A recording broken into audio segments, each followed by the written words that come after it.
If you're a car enthusiast, you may have heard of Geely, Chery, and BYD, all Chinese car companies making waves domestically and internationally. But did you know that China is now the largest automotive market in the world?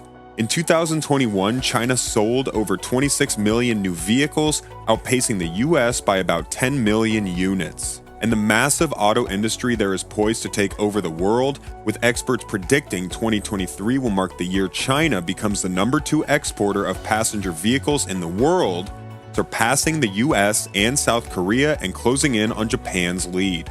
So how did China's automotive market go from globally irrelevant to world domination without most people noticing? In today's episode on Get Around How, we will be sharing the top 3 reasons China is taking over the global automotive market. Plus, we'll have some info on why this should concern you and what the future might hold, so make sure to stick around to the very end. You definitely don't want to miss this one. China's massive automotive market growth in large part comes from policy initiatives. The Chinese government is one of many to offer incentives to bolster the auto industry.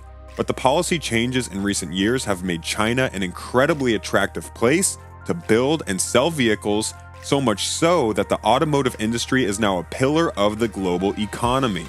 Let's talk about a few key initiatives they've rolled out.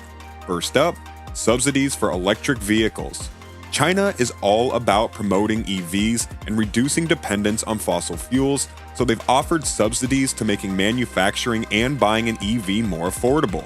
For example, Shenzhen-based manufacturer BYD received $435 million in contributions between 2010 and 2015, making it the state-sponsored champion of electric and hybrid vehicles in China.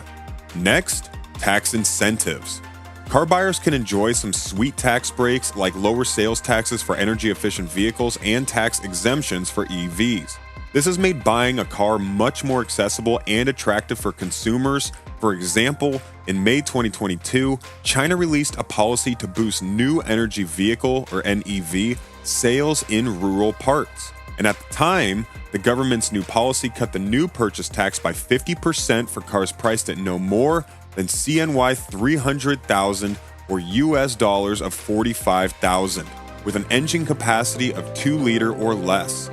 We also have transportation infrastructure investment. The government has invested a ton in roads, highways, and public transportation systems, making it easier for people to get around, leading to an increased interest in purchasing cars.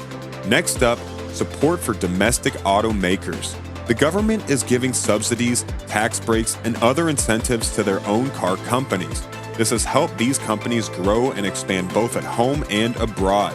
MIC 2025 was enacted in 2015 to encourage the domestic development of 10 critical strategic industries, including energy-saving vehicles and NEVs. The policy is a continuation of China's indigenous innovation policy that first emerged in 2006 and has been driving domestic growth ever since. China actually now shapes the market, the global market for semiconductors. And that is important for companies, for our companies. And finally, technological innovation. The government is investing in research and development and has created special zones to encourage innovation in the auto industry. This has spurred new technology and made it easier for companies to bring new products to the market. As you can see, the Chinese government is not kidding about building a global automotive empire, and their efforts have paid off so far. Let's talk about demand. There are a number of reasons why you've been seeing more and more Chinese car brands popping up lately, and it's interesting to take a look at why this is happening. First of all, let's talk about the Chinese market itself. China is the largest auto market in the world, with a vast population and a rapidly growing middle class. China is home to over 1.4 billion people, a whopping 18% of the world's population. That's a lot of people to sell cars to before you even consider tapping into the global market. Add on that China's middle class is growing at the fastest rate the world has ever seen, and you have a domestic market that is primed to spend some money on family vehicles. This means that there is a huge demand for cars, both in terms of quantity and quality.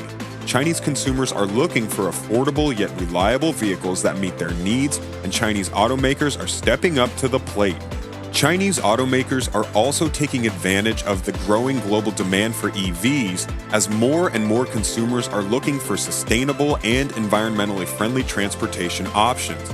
This is a market that Chinese automakers are well positioned to take advantage of with the government support and their own investments in EV technology.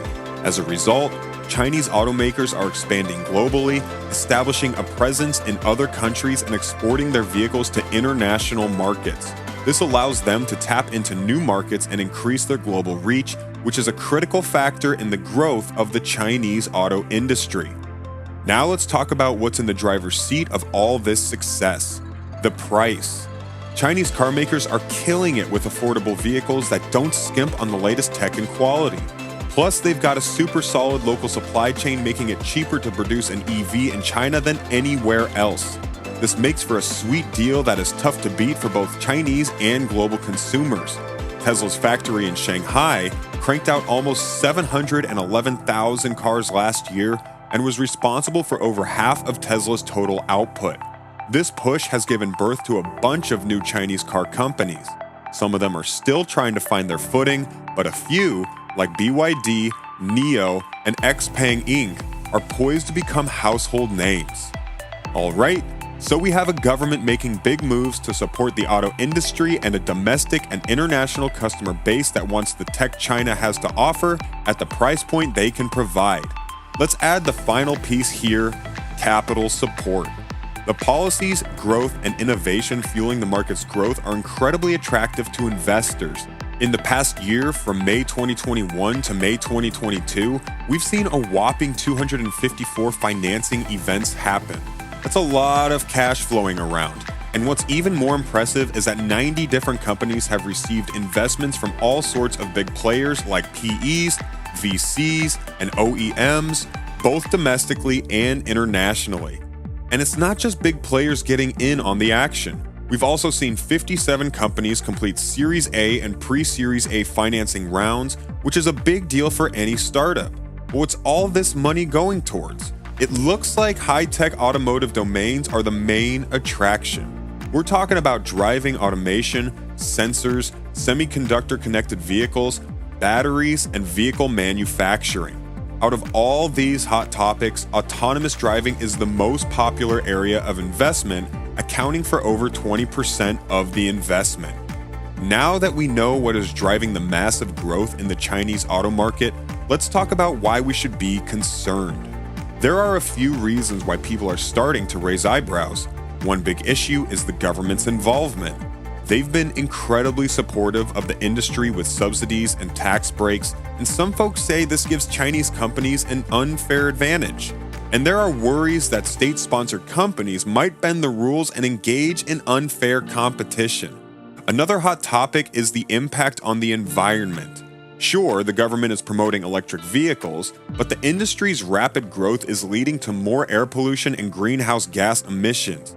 That's got environmentalists and public health advocates worried about the long-term effects. People have also had some concerns about the quality of Chinese-made vehicles. They've been criticized for being shoddy and unreliable, which doesn't do much to instill confidence in consumers. Although some Chinese automakers have made some serious strides in improving their products, the industry still has a lot of work to do to change people's minds. Finally, the growth of the Chinese automotive industry is affecting global competition. As Chinese auto companies expand globally, they're becoming a more significant threat to international automakers, causing job losses and economic disruption in other countries. And that's got people worried about the future of the whole automotive industry. So what does the future hold for China's impact on the global auto manufacturing market? The China Association of Automobile Manufacturers predicts that growth in the light vehicle market will dip in 2023. The trade group expects sales to increase just 1.3% after a 9.4% growth this year. But CAAM is also forecasting that sales of new cars like sedans, SUVs, and crossovers will still hit 23.8 million next year, up from 23.5 million this year. And to avoid a big slowdown, CAAM is calling on the government to extend tax incentives for fuel-powered vehicles next year. You might remember that in June, the Chinese government reduced the purchase tax to 5% for fuel-powered vehicles under a specific price and engine size. This tax cut boosted the auto market, which had taken a hit from the severe outbreak of, you know what, in Shanghai, the largest city and auto production hub in China. And it looks like the tax incentives have worked because light vehicle shipments across the country have risen by 12% in the first 11 months of the year. But the incentives are set to expire at the end of December, so we'll have to wait and see what happens. Do you think China will move into the #1 spot for exports? Or will the government's incentives backfire and make the global market too wary of Chinese cars?